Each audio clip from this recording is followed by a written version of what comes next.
Hey guys, welcome to question MM167 of the Maths Methods Fortify study guide. Now we've got this function f of x equals 2ax cubed plus bx squared takes cx over 3 plus 4.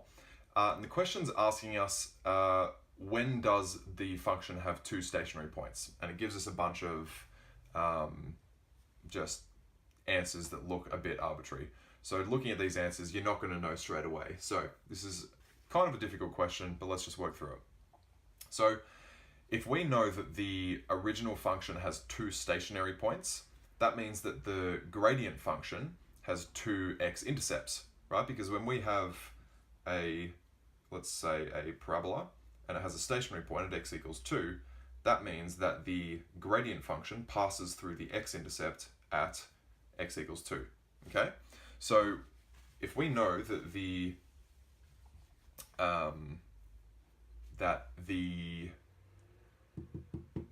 gradient function has two x-intercepts, that means that, actually, you know what, let's find our gradient function first, because we're not going to have a clue about this until we do that. So, to find f dash of x, we simply differentiate this equation here, which gives us 6ax squared plus 2bx take c over 3. All right, awesome. So, as we can see, guys, this is a quadratic, which means if it has two stationary points, the discriminant of our quadratic is greater than 0. So remember, for quadratics, our discriminant is less than 0 for no intercepts. Our discriminant is equal to 0 for one intercept, and our discriminant is greater than 0 for two intercepts, okay?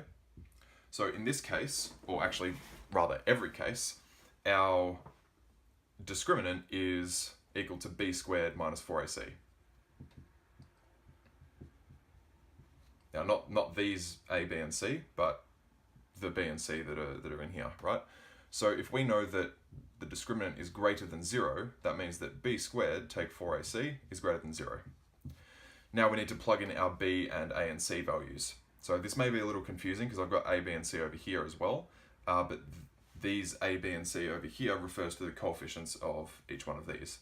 So our b in this case is 2b, which means we get 2b squared minus 4 times a, and a in this case is our coefficient of x squared, which is 6a,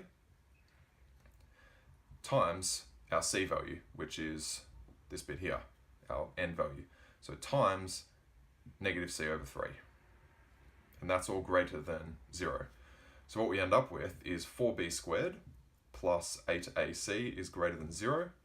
Rearranging this, we get 8ac is greater than negative 4b squared, which means that a is greater than negative 4b squared over 8a. And of course, simplifying this, we get a is greater than negative b squared over 2. Oh, sorry, that should be a c, not an a. b squared over 2c. Awesome. And this is actually our answer A. So A is greater than negative b squared over 2c. I know this is a difficult question. It is quite strange. But the important thing is recognizing that when our original has two stationary points, that means that the gradient function has two x-intercepts. And because this is a quadratic, we can use the discriminant to determine when the quadratic has two x-intercepts by using the discriminant is greater than 0. Please hit me up if you have any questions in the comments below. But other than that, guys, thank you so much for watching.